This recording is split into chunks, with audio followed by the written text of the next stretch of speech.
નમસ્કાર. આજે આપણે એક એવા ગહન ખ્યાલને સમજવાની કોશિશ કરીશું જે સાહિત્યની સૌથી શક્તિશાળી કથાઓમાંની એકમાં છુપાયેલો છે અને એ ખ્યાલ છે સમતાભાવનો. તો ચાલો આજે એને સાથે મળીને ઉકેલીએ. જીવનમાં ક્યારેક સુખનો સૂરજ ઉગે છે તો ક્યારેક દુઃખના વાદળો ઘેરાઈ જાય છે. પણ આવી પરિસ્થિતિઓમાં મનને સ્થિર કેવી રીતે રાખવું? આ એક એવો સવાલ છે જે કદાચ આપણે બધા આપણી જાતને પૂછતા હોઈએ છીએ, નહીં? તો આ સવાલનો જવાબ, એક બહુ જ સશક્ત જવાબ, આપણા શાસ્ત્રોમાં સંસ્કૃતના એક જ શબ્દમાં છુપાયેલો છે, અને એ શબ્દ છે સ્થિતપ્રજ્ઞા. સ્થિતપ્રજ્ઞ, આ શબ્દનો અર્થ શું થાય?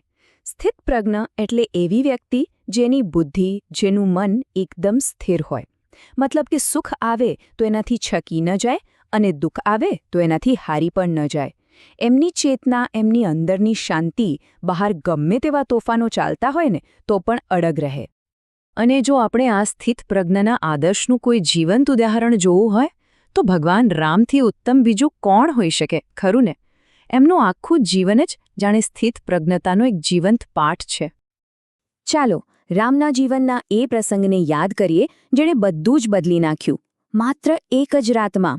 રાજમહેલથી સીધો વનવાસ.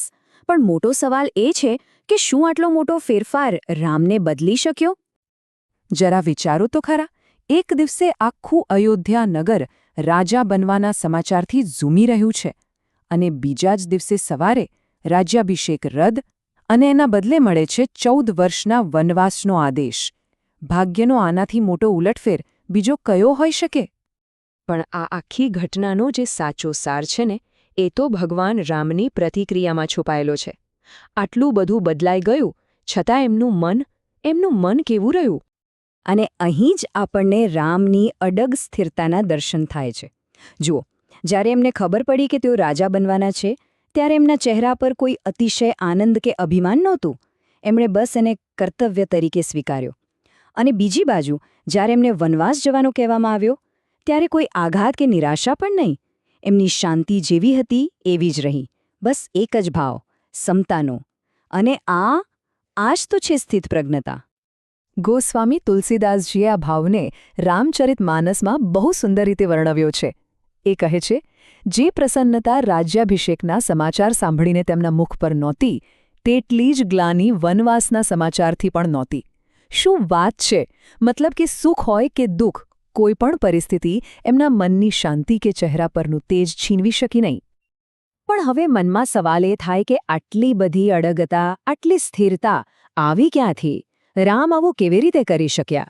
તો ચાલો હવે આપણે એમની આ માનસિક સ્થિરતા પાછળના જે મુખ્ય કારણો છે, જે સ્તંભ છે, એને સમજવાનો પ્રયત્ન કરીએ. જુઓ, રામની આ સ્થિરતા મુખ્યત્વે 3 ગુણો પર ટકેલી હતી. પહેલું, નિસ્પૃહતા, એટલે કે એમને સિંહાસન, સત્તા કે મહેલના વૈભવ માટે કોઈ જ જાતની આસક્તિ નહોતી. બીજું, સમાનતા. એમના માટે તો રાજમહેલ હોય કે ગાઢ જંગલ, બધું એક સમાન હતું. અને ત્રીજું અને સૌથી મહત્વનું, કર્તવ્યનિષ્ઠા. પોતાની લાગણીઓ કે ઈચ્છાઓ કરતાં પણ પિતાના વચનનું પાલન કરવું, એને એમણે સર્વોચ્ચ પ્રાથમિકતા આપી.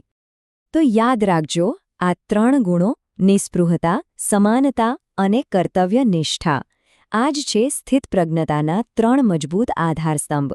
અને આ એવો પાયો છે જેના પર માનસિક શાંતિની આખી ઇમારત ટકી શકે છે.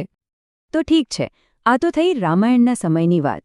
પણ હવે આપણે આ પ્રાચીન કથામાંથી આપણા માટે, આજના જીવન માટે શું બોધ લઈ શકીએ, એ સમજવું પણ એટલું જ જરૂરી છે. આખી વાતનો અંતિમ બોધ શું છે? એ જ કે સાચું જીવન ત્યારે જ જીવાય છે જ્યારે આપણું મન જીત કે હાર, સુખ કે દુઃખ, આ બધાથી પર રહીને સ્થિર રહે.